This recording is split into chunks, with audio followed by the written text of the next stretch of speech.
Ole tuma hian class 10 science chapter 7 a chemical reaction thungchang kha lozir ho doni la chapter 7 kha phek za sum sari panni na ani ti kan sia kha rem san son lo keu ta ila ti chuan chemical reaction and equation ti chapter ania kha HSLC a mark li putur angai ani chude chuan mark thum te mang hi te mark khat te ani thei ti na alo ni a mark li a lom angero chuan hi a chuak don lo ni ti kha chiang sa ila ole chemical reaction factor hian kan share ma sak ngai chu physical change le chemical change ani ti chuan change kan ti hian danglam na emo thil ni phung in thak kheng ti na ani maya hei kan khovel hi danglam ring mai kan bulvela ani tinin thil danglam thil in thak kheng a kheng char chara chu kan buveka chu adanglam dan ain anglowa chu wang chuan adanglam dan ain an lo wang ta khan physical change ti le chemical change ti hello umta ni le ti chuan chemical reaction factor hian kan siat masak change kan siat masak angai an khan physical change lo sei don ta ila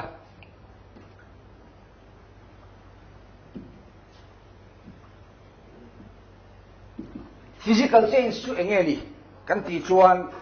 thil danglam na reilo te a reilo te chu danglam adanglam dan ngek lo tin a soi fel mai theya atakin lo en ti don ta ila hian paper kan neya paper hi khetian kan wai lom hian a melan dan alo in thak danglam ta a ti chuan kheti kan an zar phak le hian paper alo ni thuwa ani phung adanglam lova tem thil thar dai ai siam lova khati anga re lo ti chunga danglam na het lo kha physical change ti in kan soi thi ani ole ti kan physical change chu a fi mai tura ngai ta ila adur le kan chuan chemical change lo ne ta a chemical change hi chemical reaction kan zil tura taka kha ani don ta ni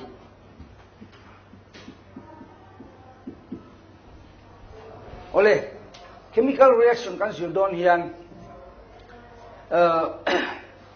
afi fiena khatule khabua kan muwa chemical change hi fia turin tiang hian lo fi don ta ila ta hian paper kan ne ya chu lo hal don ta ila hetia kan hal hian he paper hian ani phung a thak da ya ti chuan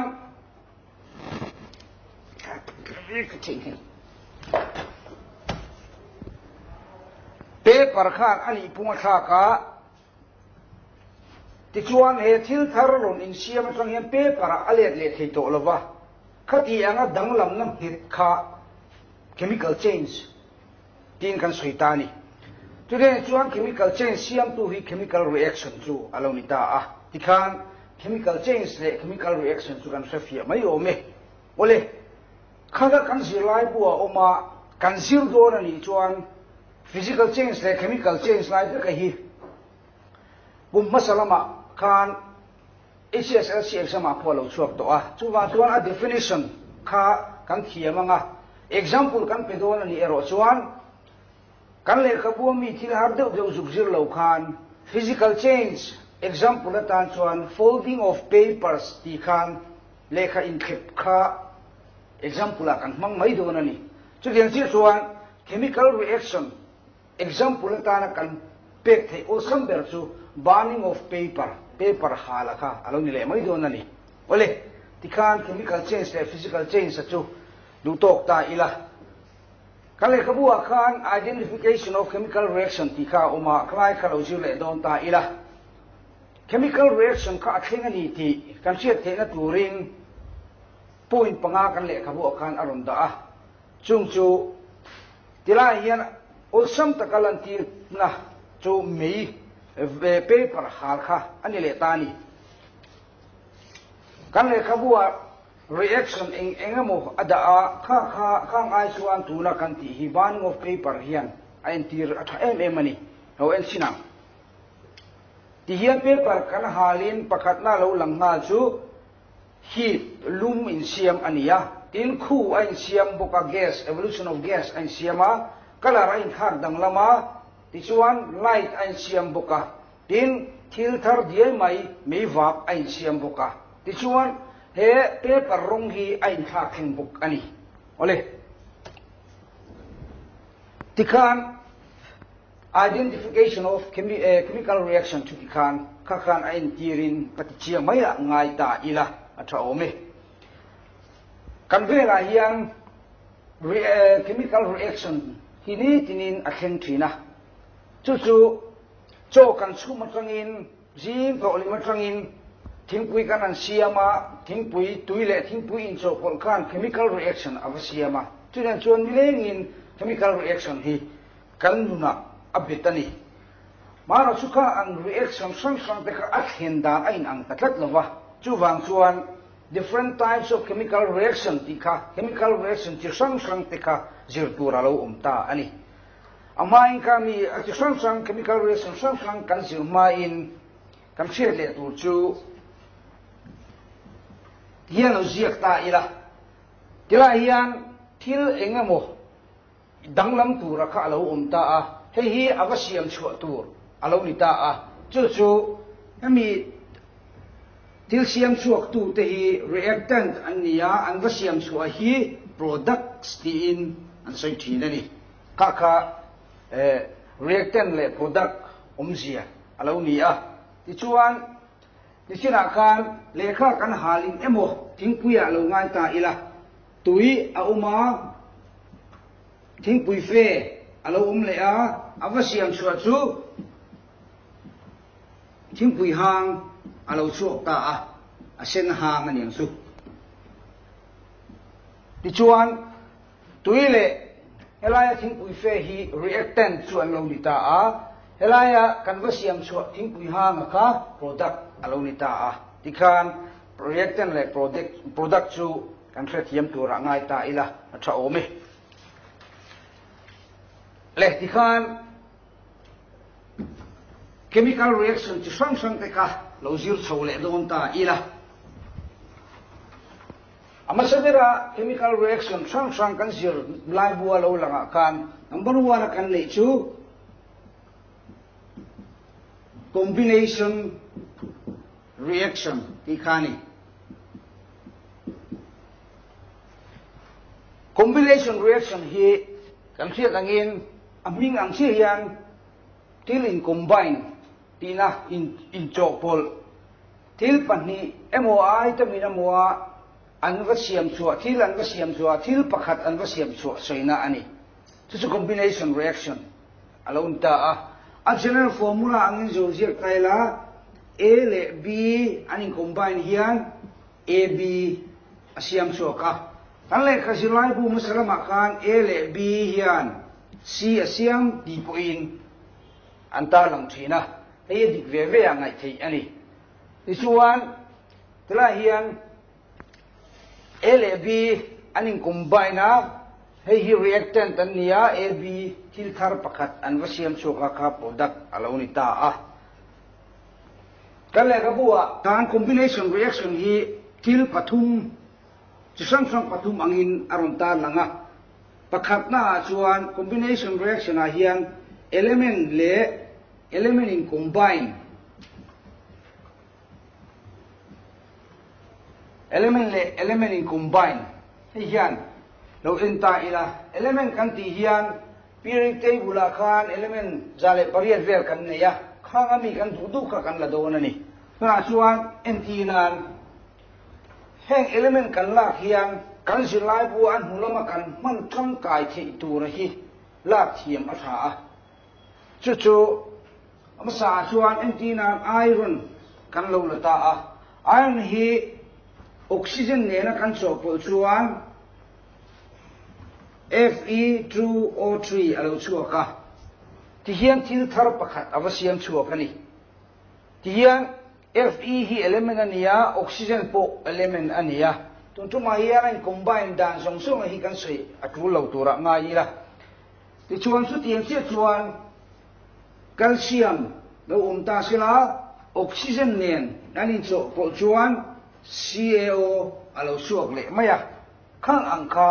combination reaction ani element in combine alo ni ta ni ti chuan combination reaction noya hian chidang aum vele a ta hian puin nam bina angin da taila element le compound in cho polkan combination reaction alo siam vele thei thota a ta chuan helanga hian kan siat sa kan thiam sa man sam tur ti kha ka sei to a entinan element a hian oxygen kan manga ti chuan compound a hian CO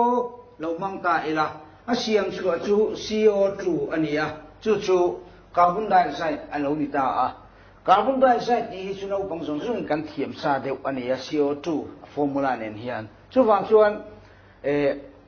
kan le khabu har deuh lang har deuh wang chi kha manglovin kan siat sa ang hi man sam atha ani ole tikan element le compound in so for example chu tikan kan chiam le thiam maya ngai ta ila ti chuan pakhat ala le ta a combination reaction kingopi pathum chithum angin kan zirani sina chuan compound le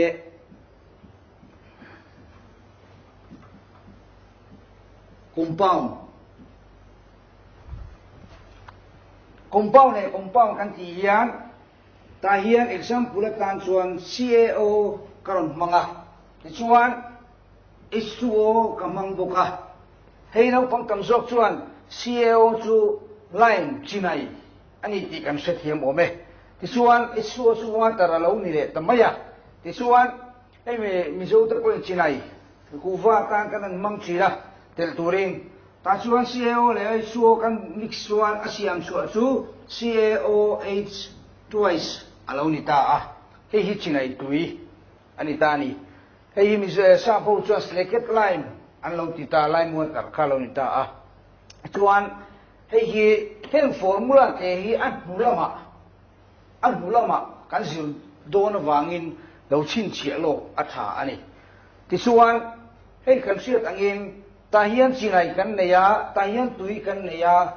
chumi te panian in cho po chuan chinai tui lo chuaka ku fazuar te mo chuan kan sia khanga kan alo so bor te ni hemi te pani hal ngai mi lo en cho po khan alo so mai ni reaction a oma alo sat mai thil sa alo in siam chu hian atminga kati ang reaction ka exothermic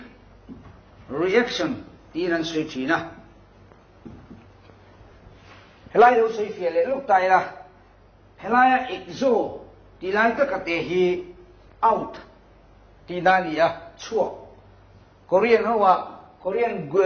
ben hawa exo an umang khan chin che turani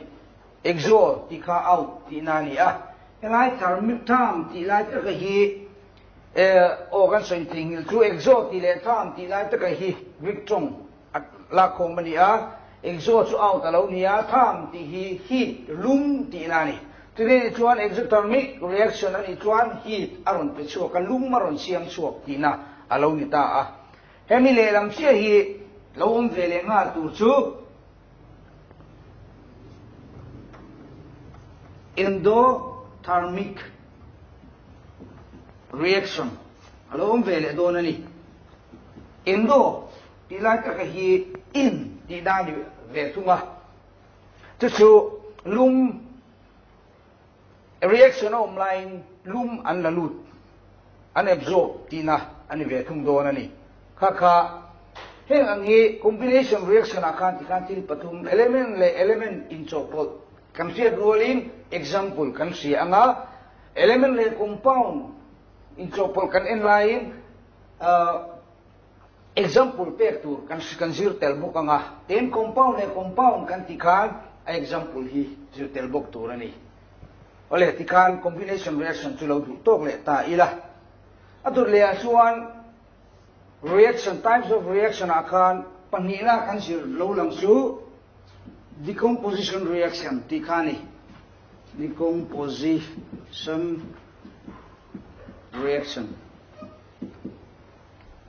hei amasa combination reaction letling chi kha alo ni ve thunga a general formula chuan AB give A plus B angin entir thayani ta ko hian decomposition reaction a hian entinan hier kan siat mai the a chuan kan so e ang chi te cho kan an e a chu kan chuan sakna chi sang alo kal chuak ta a compound lom lian de watanga ate sok in siam chuak anga kha decomposition reaction chu alo ni tamaya ta hian kan le khabua khan chi thum min sir tir le a pakhatna chuan thermal decomposition alo ni ya ta hian ama kan anti tong kan thermal ti kha tham ti om chuan heat alo ni ta a chu heng nga hian kan reactant kha hal emo ti lungam phutin thil danga avin siam don ti na anita a henga hian kan siat ang kan le khabu example apek ang milo khan ti hian calcium carbonate te lo da ta ila ta hian hei hi kan siat ve pha chinai lung kha lo ni le ta ni chu calcium carbonate hi kan halin calcium oxide ta le carbon dioxide ta alo siam so do na ni hei kanan da lan na san chu chapter 9 na khan metal sin nan metal si kan sil huna hei hi calcination process kan sil huna khan he reaction chi hi kan mang tang kai le do na wangin example dang ai hemi man hi athai chinai kan chian a de wangin chinai lunga tangin chinai le carbon dioxide ai siam chuak alo ni ta ni ti chuan hei ti ang chi hi thermal decomposition an ti a ti kan du tok le mai ta ila adut le a chuan electrolytic decomposition om le a aming ang hian ta hian electrolysis angai ti ania hei hi aming danga electrolysis ti ang pui na soi theya electrolysis ti ang soi theya ta chuan inge example kan man le ang antina no chunga emo til tui a ta a ta chuan current an kaltira ta chuan kha tui kha ai siam punga amul ka se anin trend dat ta china ni chuti anga chuan example kan le khabua ol om ta chu kan siat than le bok tui ani tuya hian current kan kaltirin H2 le O2 a alo chuak do na ni ti hian example all sam te te kha castian level a hi chuan man thei ani ti chuan number 3 adut le a chuan lai lo rap le tamai ta ila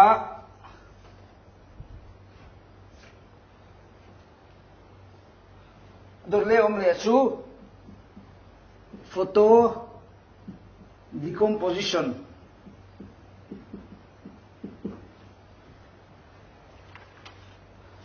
photo decomposition ania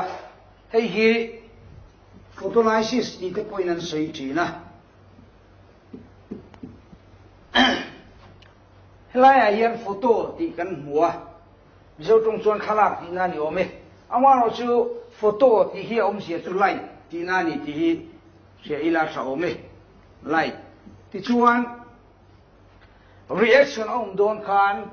eng light a om chuvin reaction kha om thea heta hian ero chuan kan siat san lem lo deu lek a kha man ngai ta hi tu bai hat ve deu ko ngai me the tian silver chloride ka om ta AgCl ti chuan he le o he hian sunlight eng a mu khan Ag le chlorine ai pel sang chin ani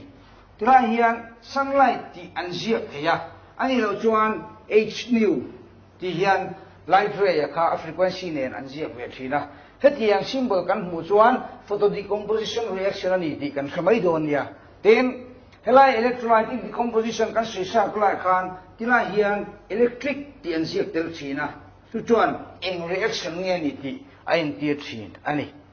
ole ti khan decomposition reaction chi thum kan le ka bu khan kan hmu a ti khan kan soi kim to angai ta ila lut le a chuan kan sir ai buina ron ta nan le chu displacement reaction khani displacement reaction displacement hi aming ang de wian ani a bain lu alan tina ni dona asana formula min enti ta ila a le b c hi reaction lo don ta sila ta hian an siam chhuat lo chu a hian b alu ala na nga ti chuan a c alo suak anga b hi asangin asuang don ta ti na ni hei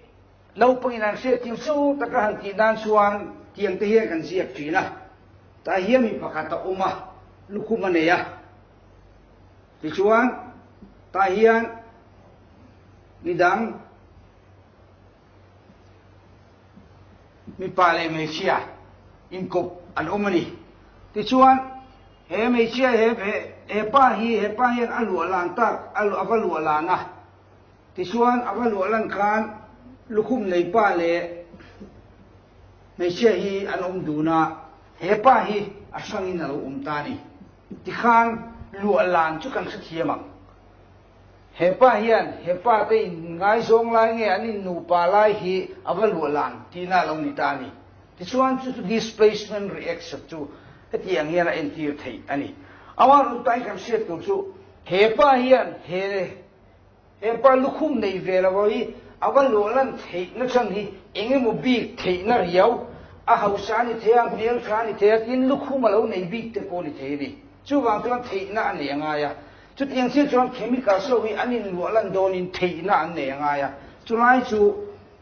activity series activity active emo reactive ti in an so china a reactive a active de uso khian a active lo so avalu alan chin ani chu ta kang chuan til pakat reactivity series ti hi lo ta a hei hi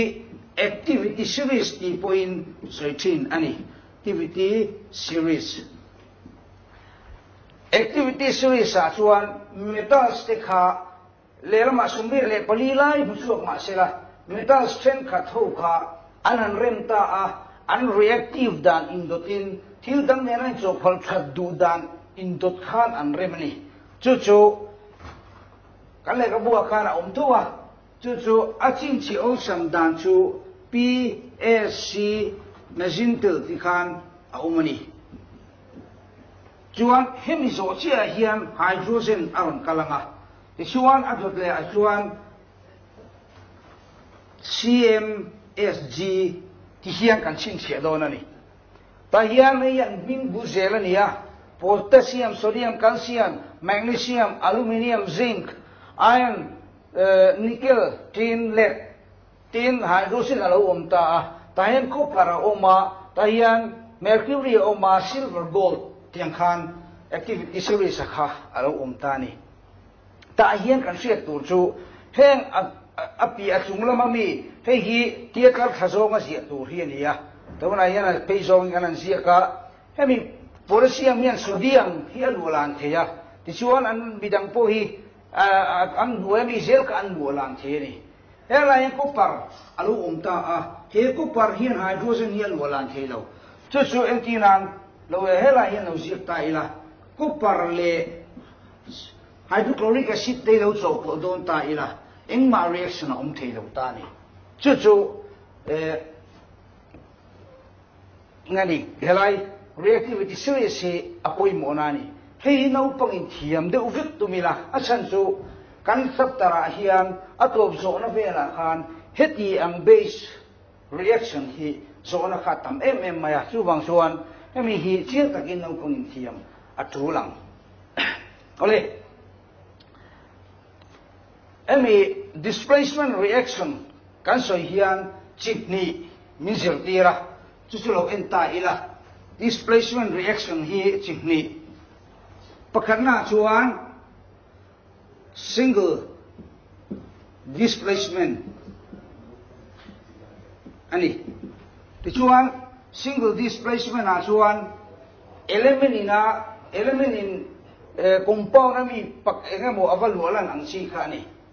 heti nga po hian kam siat tu chu element kan soi hian kan rilwa metals lam kharilwa lilang lian sela ten metals dia kan sir hian hei mizori ruwa chuan metal kan ti hian iron te thir te aluminium ti te dar ti te khang ang thil chang pui mai kha ril ruwa lo lang thin ani amara chu metal kan ti hian kan ril ruwa lo lang tur chu sodium